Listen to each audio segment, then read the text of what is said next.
আশা করি তোমরা ভালো আছো। ঘরে বসে তোমরা পড়াশোনা করছো, কারণ বাইরে তো এখন বেরোতে পারবে না। কোভিড পরিস্থিতির কারণে সরকার নির্দেশ দিয়েছেন তোমাদেরকে ঘরে থাকার জন্য। অযথা বাইরে বেরিয়ে চলাফেরা করা মোটেই ঠিক নয়। এই অবস্থায় আমরা শিক্ষক-শিক্ষয়িত্রীরা যে সকল পড়ার সামগ্রীগুলো তোমাদেরকে দেওয়া হয়েছে, সেগুলো তোমরা আশা করি বাড়িতে খাতায় লিখে শিখে রাখছো। এখন আমি তোমাদের ক্লাস 9 এর বিজ্ঞানের প্রথম চ্যাপ্টারের অধ্যায় 1 আমাদের পারিপার্শ্বিক পদার্থ সম্বন্ধে কিছু আলোচনা করব। তোমরা মনোযোগ দিয়ে শুনবে। এই পাঠ পড়লে তোমাদের বিজ্ঞান সম্বন্ধে আগ্রহ জন্মিবে এবং পড়াশোনায় মনোযোগ দিবে, এবং এই পাঠ পড়লে তোমাদের ভৌতিক এবং রাসায়নিক ধর্ম সম্বন্ধে জানতে পারবে এবং পদার্থ কি তা সম্বন্ধে জানতে পারবে।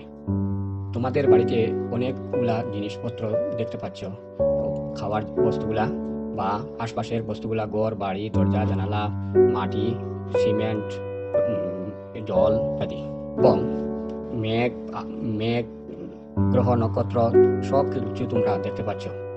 এই সকল জিনিসগুলা কিসের দ্বারা তৈরি তোমরা চিন্তা করেছো কি? এখন দেখো, প্রত্যেকটি জিনিস বিজ্ঞানীরা আবিষ্কার করেছেন কোনো না কোনো পদার্থ দ্বারা তৈরি। এই সকল পদার্থ আবার ছোট ছোট কণা দ্বারা সৃষ্টি হয়। এখন পদার্থ কি? বস্তু যার দ্বারা গঠিত হয় তাই পদার্থ। অর্থাৎ আমাদের চারপাশে যে সকল জিনিস দেখতে পাই সেগুলি কোনো না কোনো পদার্থ দ্বারা গঠিত। এইগুলিকে বিজ্ঞানীরা নাম দিয়েছেন পদার্থ। উদাহরণস্বরূপ ঘর, দরজা, জানালা, বালি, মেঘ, জল ইত্যাদি। পদার্থকে চিনতে হলে আমাদের দুইটি ধর্মের উপর আলোচনা করতে হয়। একটি হলো ভৌতিক ধর্ম এবং অন্যটি হলো রাসায়নিক ধর্ম। বিজ্ঞানীরা ভৌতিক এবং রাসায়নিক ধর্মের উপর ভিত্তি করে পদার্থকে দুইটি শ্রেণীতে ভাগ করেছেন।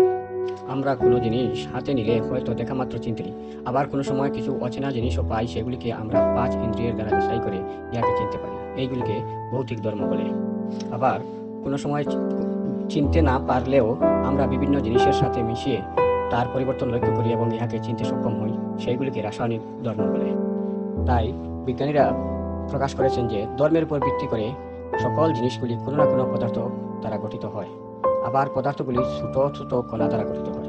আমরা অনেক উদাহরণ দিতে পারি, যেমন 1 গ্লাস জল এবং 1 চামচ লবণ নিয়ে আমরা এক গ্লাস জলের মধ্যে লবণ ছাড়লে এবং তাহাকে ভালো করে নাড়াচাড়া করলে যে বুঝতে পারি যে জলের সাথে লবণগুলি মিশিয়ে যায়। এখন লবণগুলি কোথায় গেল? লবণের এই ছোট ছোট কণাগুলি জলের ছোট ছোট কণার শূন্য স্থানে প্রবেশ করে থাকে এবং জলের ঘনত্ব বাড়িয়ে দেয়। এইভাবে তোমরা দেখো যে কণাগুলি দৌড়াদৌড়ি করছে, একটি আরেকটির ভিতর প্রবেশ করছে।